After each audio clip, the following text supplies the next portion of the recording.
Eu coñecín a Xela pois no ano 1980, debeu ser alá polo mes de setembro, outubro, e foi aquí en Doutor Marañón 12, onde acabábamos de inaugurar prácticamente estas instalacións. Entón Xela, xa digo, contratou na Xulián Maure, non recordo moi ben, pero debeu ser no mes de setembro e outubro,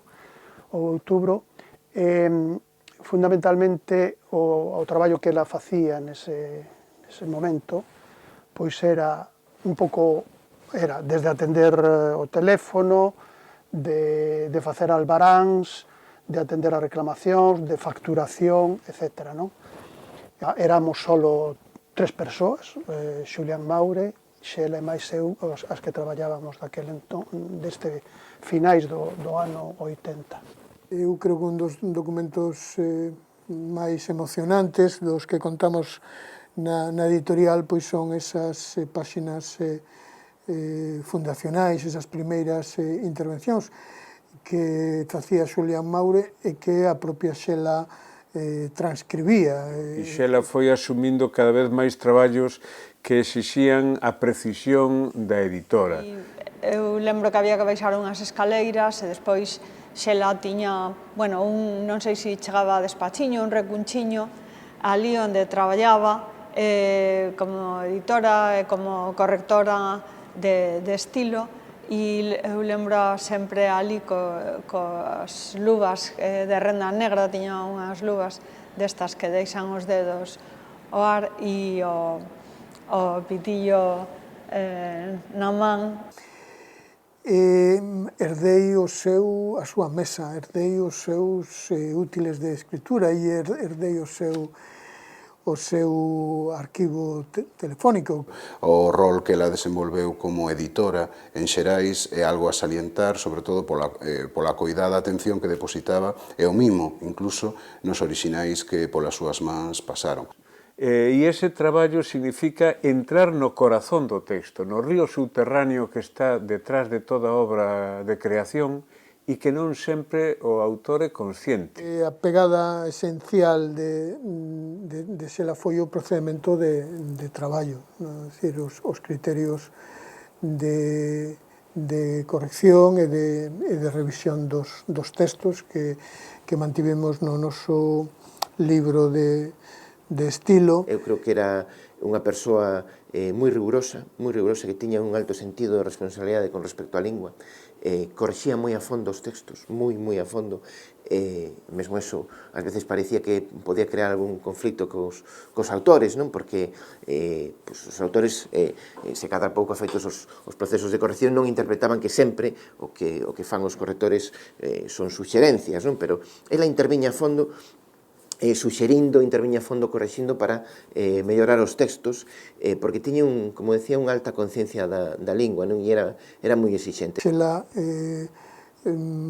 participou no proceso de fixación da norma, do estándar, cos criterios que existían nese momento, que quizáis contemplados e valorados 3 décadas despois, poden parecernos que eran abondo ríxidos. Os autores a preferían e a escollían especialmente. E en parte tamén tiña que ver algo ca súa condición de creadora e ca súa condición de traductora.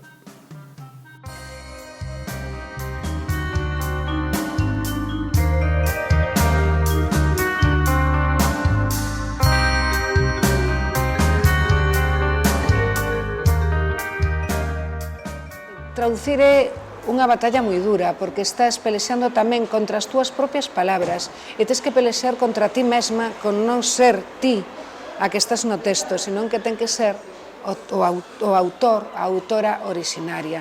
E iso é moi importante, e non se pode perder iso. E Xela sabía iso.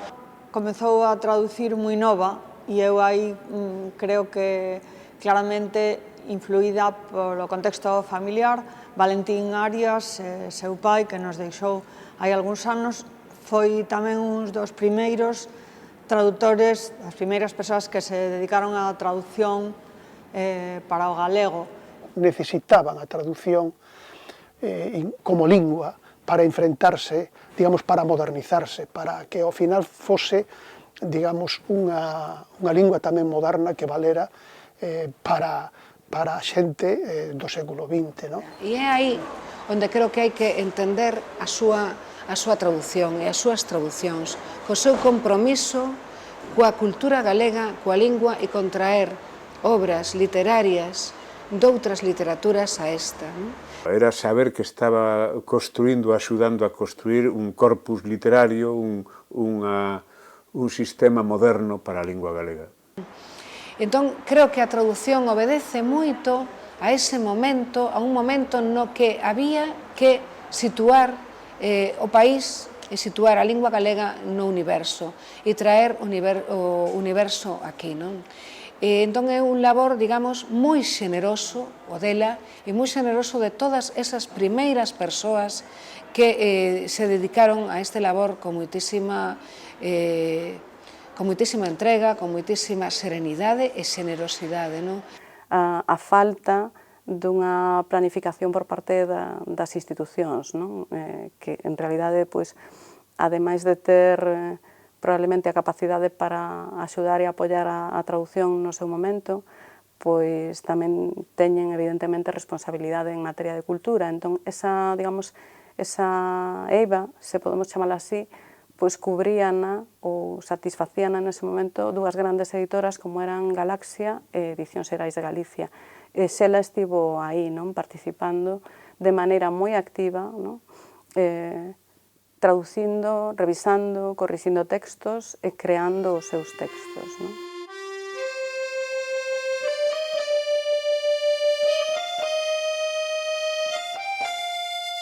Era o seu traducir para a colección As Literatas, traducir para Xerais, traducir do portugués. Tiñamos, por exemplo, lembro de que unha vez falamos disto, non? Que para min era unha pena, sempre decía que me daba moita pena traducir do portugués ou do brasileiro ao galego, non?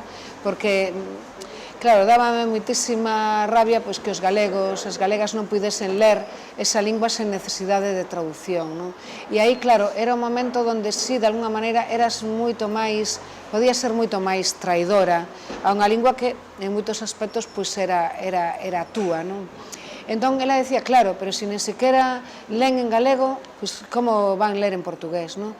Por iso Xela empezou traducindo un libro de Camilo Castelo Branco, polo que recibiu unha medalla, digamos que a honra dende o inicio como profesional da traducción, concedida, ademais, por unha institución estranxeira, pola Sociedade da Lingua Portuguesa. Era un galego tan galego e tan galego de Xela que te esqueceras prácticamente de que ese libro fora escrito en portugués, non? Xela traducía dende o portugués, pero tamén traducía dende o italiano, foi pioneira tamén traducindo a Rodari en Contos ao teléfono. Como escribiría Joyce dublineses se o escribise en galego, en vez de en inglés? Entón, esa especialización, esa sensibilidade, ese entrar no cerebro do creador é algo que un poeta, unha poeta, bueno, seguramente ten unha sensibilidade especial e Xela Arias tiña. En Vivir contamos con dúas traduccións de Xela Arias. O texto que citaba antes, de Gloria Pampillo, que son textos moi reivindicativos da escritora, que entendo que Xela decide traducilos porque son textos que lle interesan especialmente e unha autora que lle interesa especialmente. E tamén traduce para a biblioteca virtual os poemas en prosa de Baudelaire, non? Que tamén están inéditos. Entón, unha poeta traductora como Xela, sobre todo en Baudelaire, é moi fiel a Baudelaire. É unha traductora moi fiel precisamente por esa palabra xusta que trata de buscar, que trata de conseguir. E esa é a Xela que máis me gusta, porque creo que a Xela traductora aínda estaba por chegar.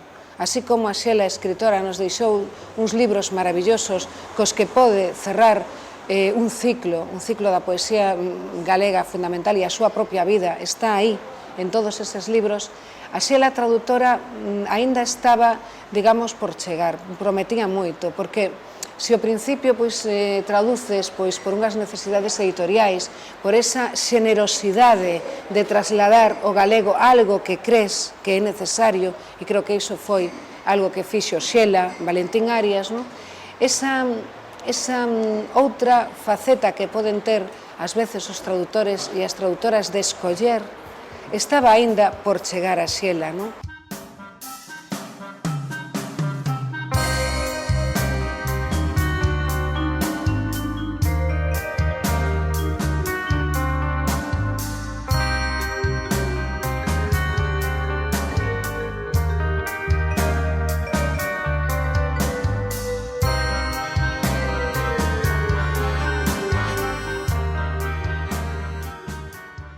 Por tanto, escribir desde o punto de vista da creación e traducir non son cousas independentes. Cando un escritor decide traducir un texto, eu coido que é un exercicio literario máis, non? Xela foi unha das persoas que fundou a Asociación Galega de Traductores, a primeira asociación de traducción que houve en Galicia, que eu creo que naceu arredor do ano 85, así. Valentín tamén foi unha das persoas activas nesa fundación. A Biblioteca Virtual Vivir, que tamén é unha iniciativa, digamos, das persoas que tamén estaban no espírito da creación da revista Viceversa, e tamén na primeira asociación de traductores e traductores galegos, non? Que nese aspecto a contribución de Xela pois é grande tanto como traductora ela mesma, como por eses esforzos no marco da asociación, no marco da revista, pois de dignificar todo o que ten que ver coa traducción. Pero ela tamén era consciente do remate das súas etapas, non? Entón ela foi libremente a que decidiu facer a súa carreira de filoloxía e despois ser profesora de instituto, non? Destacaría a súa valentía. E ela deixou ese tramo, digamos, de comodidade e se lanzou a estudiar e se lanzou a buscar traballos logo, xa non só en xerais, sino facer traducións, facer corrección de estilo, facer revisión de orixinais, lecturas. Unha persoa, ademais, que non estaba incluída en capela ningunha. Eu creo que como autora e mesmo como persoa tamén foi sempre unha outsider, unha persoa que seguiu o seu camiño sen ningún tipo de vinculación nin con grupos poéticos nin doutra caste.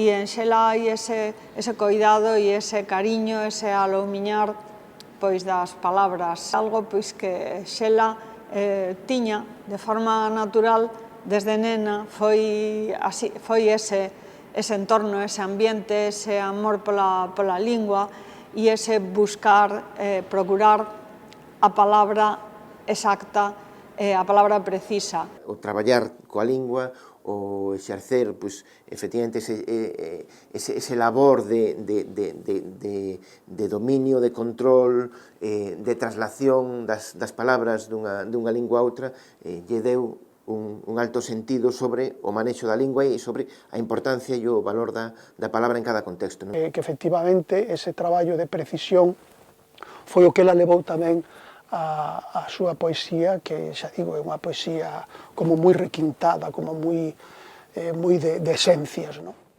Xela e a palabra son dous entes que están totalmente unidos, non se pode entender a Xela sen a palabra en toda a súa dimensión semántica. De palabra precisa, de palabra medida,